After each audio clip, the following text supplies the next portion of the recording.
So yun nga ano, andito tayo ngayon sa may Legazpi City, Albay, Bicol Region, Philippines. Sa harap ng Gaisano Mall or Pacific Mall, pero Gaisano Mall pala talaga siya, no. Ngayon from here sakay tayo ng ano, no, Daraga, sakay tayo ng jeep papuntang Daraga Church. Tapos yun lang, i-vlog ko na lang, no. Papakita ko sa inyo yung ano, yung magiging daan natin papunta doon, or yung mga madadaanan natin. Kung ano hitsura ng Legazpi City in the Daraga.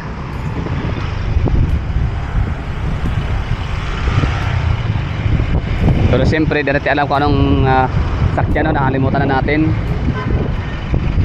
Ayala, Gaisano, Yasiano, SM Terminal, Daraga Church.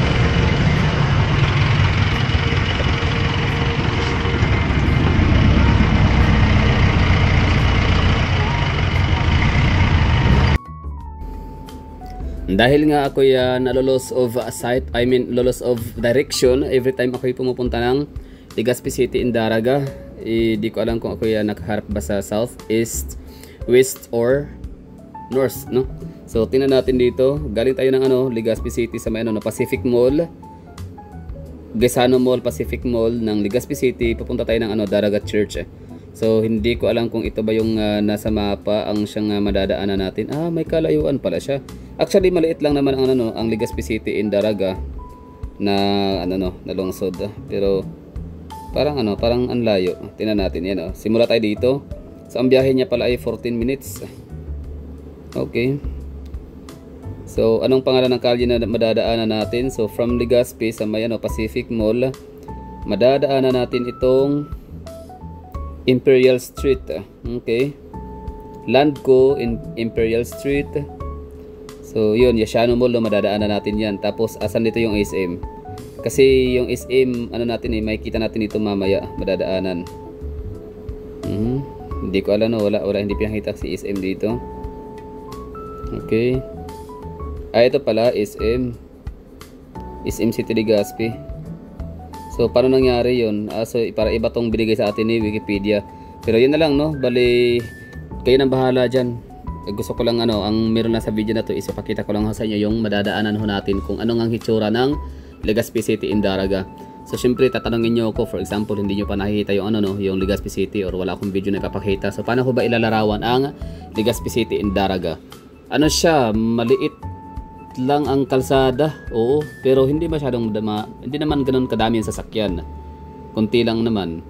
Hindi pala maraming sasakyan, maliit yung medyo may kasikipan yung kalsada, pero hindi naman traffic. Tsaka tansya ko sa mga tao rito, hindi nagmamadali.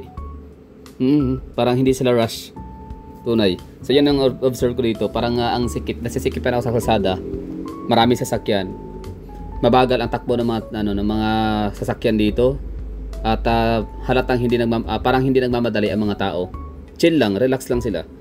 So mga taga Legazpi, Daraga, taga Albay, let me know in the comment box kung tama ba yung sa laraw or paglalarawan ko ng inyong lugar, no, ng inyong Daraga and Legazpi.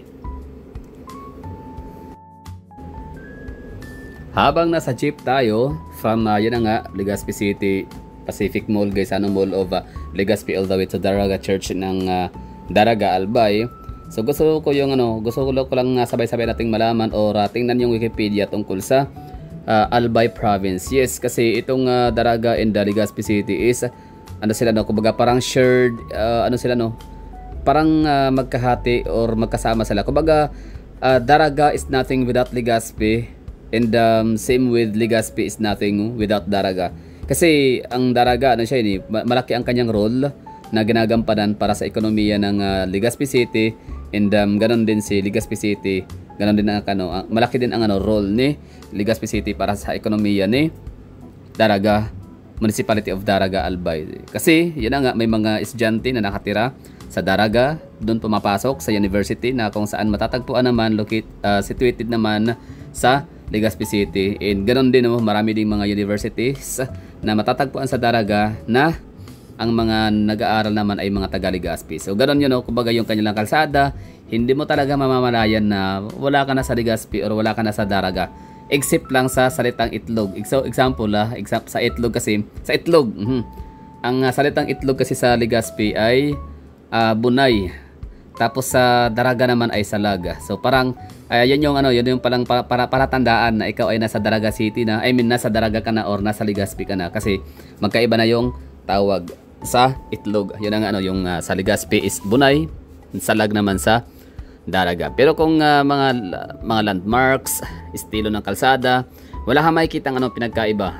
O parehas lang. For example, 'di ba sa Manila, Kamanilaan, 'di ba, marami tayong mga palatandaan na nasa Makati na ako, ay nasa Mandaluyong na, ay ako ay nasa Quezon City na, or nasa City of Manila, or ako ay nasa San Juan, or even Marikina. Kasi ako, for example, ako ay siyempre taga Quezon City, no? So una kong punta talaga ng Manila dati, way back Manila City, City of Manila. So ako ay nakatira pala sa Marikina pala that time, sorry, hindi pala Quezon City. So from Marikina, ako ay pumunta ng first ever kong pumunta talaga ng City of Manila. That's 2009. Kasi parang meron akong transaction yata sa may Arangki, Manila. Arangki Public Market 'yun, ha. And yan na nga, bali ang dinaanan ko noon is parang dumaan muna ako ng San Juan, I mean Quezon City, tapos 'yun pagka 'di ba Quezon Avenue, yan parang rekta na yan hanggang sa papuntang Quiapo. So ngayon, sabi ko parang iba yata kasi nila parang some part of Quezon City doon sa may sa may Quezon Ave. Parang nilakad ko lang yung parang meron akong binabaan somewhere, no, sa Quezon City, tapos naglalakad na lang ako papuntang unahan para boundary na siya ng Manila. Pero that time wala akong idea na yun pala ay parte na ng Manila. Wala namang, although may nakalagay naman na welcome or you are entering boundary or jurisdiction or boundary of City of Manila, parang gano'n, no. Pero siyempre dahil ako naglalakad, kasi yung nakalagay na karatolan din sa kalsada lang din naman, sa may highway. So pag ikay naglalakad lang within the alley, ng mga corridor, ng mga establishment, so hindi mo makikita yun. Pero ramdam ko yung init. Sabi ko, ano meron dito? Ba't sobrang init? Tapos parang atras nga ako ulit. Balik ako ng parang iwan ko lang, baka nagkataon lang yun sa akin. No. So siya, pagbalik ko, bumalik ako ng konti. Sabi ko, ba't parang tila mas mainit yata sa Iba talaga yung klima, iba yung lupa. Sa Manila, City of Manila, napakainit. Grabe yung maalinsangan. Tapos pagbabalik naman ako ng konti doon sa aking pinanggalingan, yun pala, boundary na pala yun ng Quezon City and the City of Manila. So yun, bali ang palatandaan ko na ako yung nasa City of Manila na ay dahil sa klima, sa init ng hangin. And sa Quezon City naman, between Marikina sa may Katipunan, di ba? Alam niyo yung Katipunan, pag kayo pupunta ng Marikina, yun ang Katipunan area. Yung parang pinaka-boundary yun ng Marikina and Quezon City. So ang palatandaan ko naman na nasa Marikina na ako kapag wala na ako makikitang mga single solid waste materials, mga plastics, mga ganun, no, something na mga nagkakalat sa mga kalsada. So pag sabi ko, oy, nasa Marikina na, kasi malinis yung kalsada, wala ka na makikitang kalat. Wala namang nakalagay na welcome to Marikina. Siguro meron pero hindi ko makita kung saan banda, no. Kaya sabi ko, ay Marikina na to kasi malinis. Ganun. Tapos kapag ka naman ay gali akong Marikina, pauwi na ng pabalik na ng Quezon City. So masasabi ko rin ulit na ay nasa Quezon City na ako kasi makalat na naman. Ganun, no. May mga dumi na, may mga plastic, mga bottled water. So yun po yung aking palatandaan. And dito sa Legazpi City in Daraga Albay, wala akong makikitang difference, no. Wala akong makikitang palatandaan or trademark, kasi ganun ang mga itsura, mga magayonon. Iyo ba mga magayonon? Magayonon, mga gala ang hindi nakakaalam dyan. Ang magayonon means maganda. Magayonon. Maganda.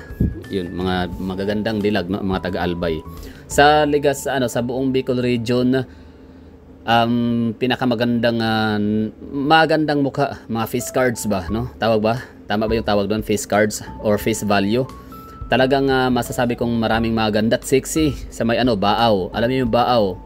Tama, yan sa may parte ng Albay pa rin yan. Baaw, Pioduran, tapos baka nagkataon lang pero hindi, talagang alam niyo kasi yung Bikini Open, ang yan napakasikat niyan dati sa Legazpi, sa Bicol, no? In particular Legazpi, Sorsogon talaga. Pero hindi ko lang alam kung hanggang ngayon existing pa rin ba yung mga ganong paligsahan or patimpalak or mga events sa rehiyon, no, ng Bicol. So pag sinabing Baaw, maganda talaga, sexy, alam niyo yun, maganda, mapuputi, basta maganda.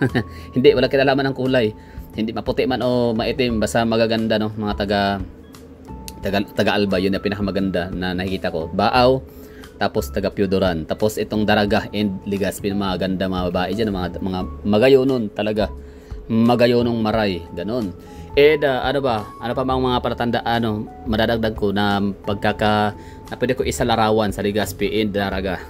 Basta maliit lang siya na syudad and munisipyo, masisikip maliliit ang kalsada, mahipot, pero hindi siya masikip. Ibig sabihin may maraming sasakyan pero hindi siya traffic. Tapos yun na nga ang mga pagpapatakbo ng mga sasakyan dito, as you can see naman, ma-observe yun naman sa aking video, hindi talaga sila mabilisan manakbo.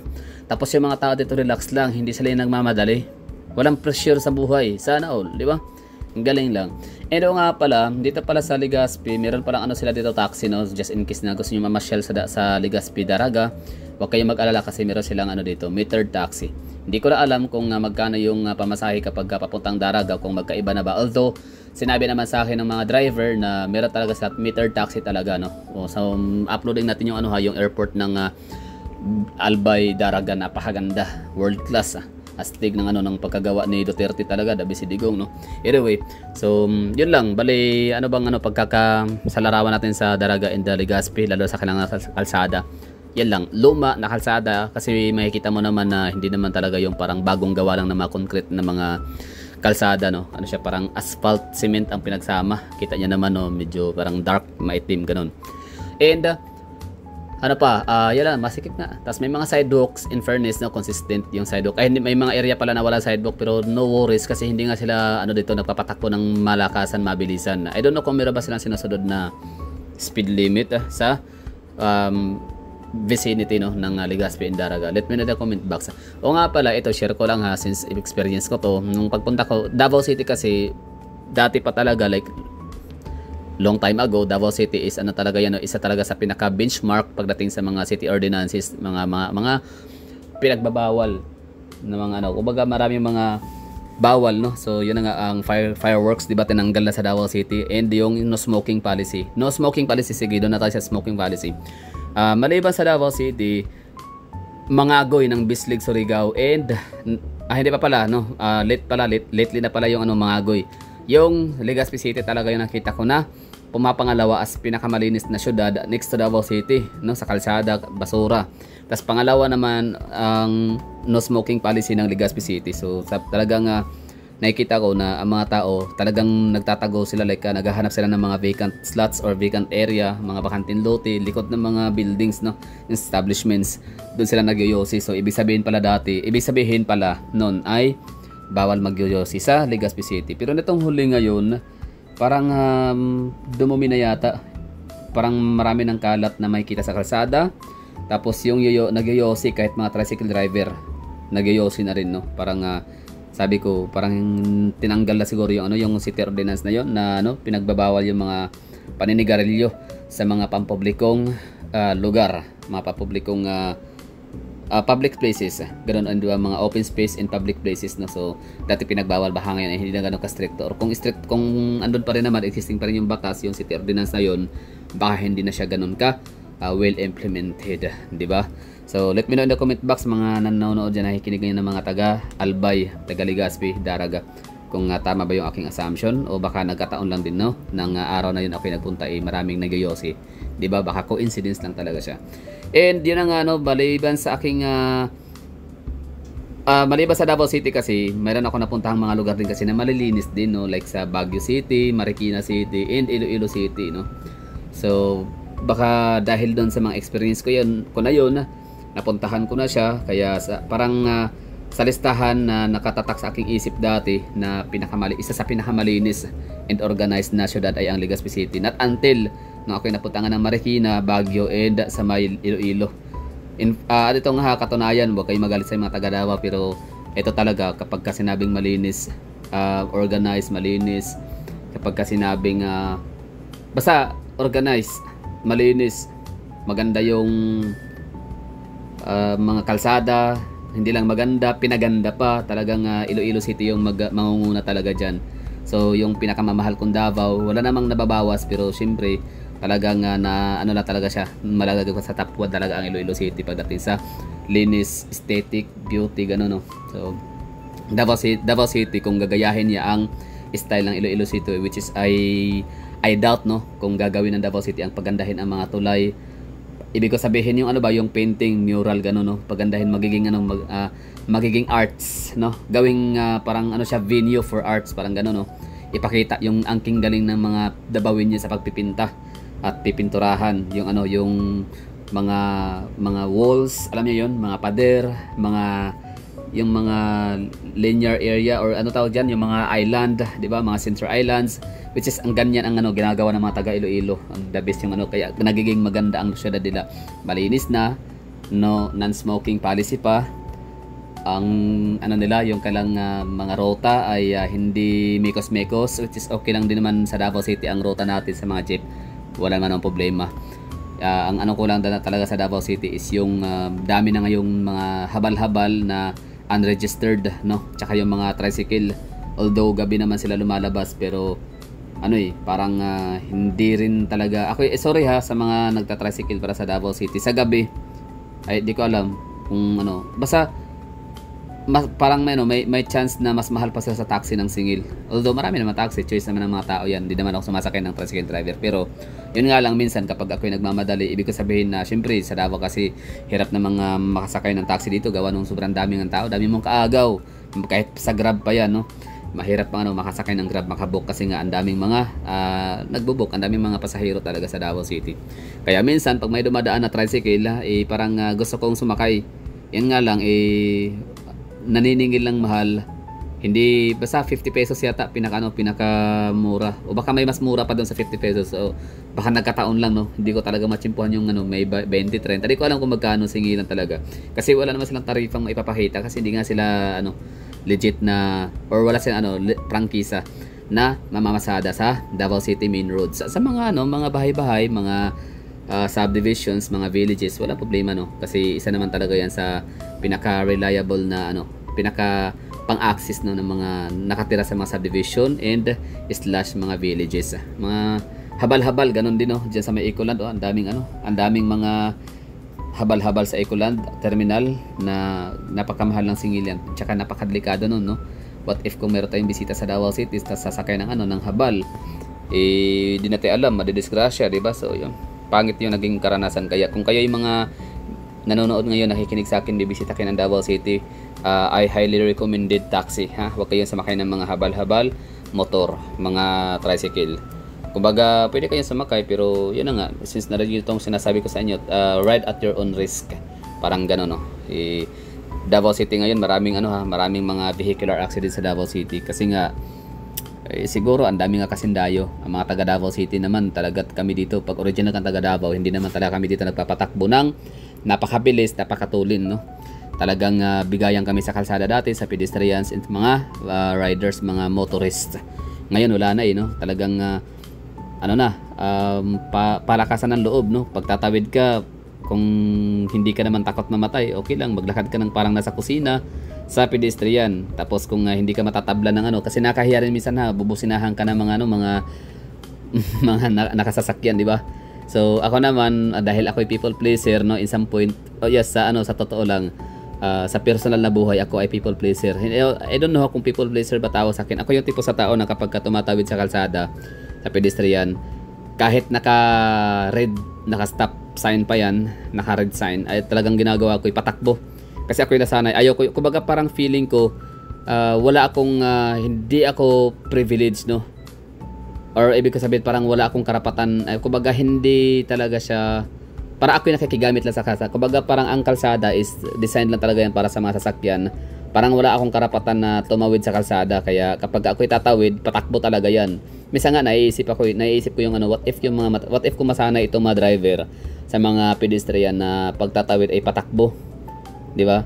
So ngayon may mga senior citizen kasi na hindi halata na may edad na sa malayuan, di ba? Kasi nga sa fitting, alam niyo yun, yung medyo maliliit, ganun, hindi pa bako-bako ang katawan, wala pang mga osteoporosis, di ba?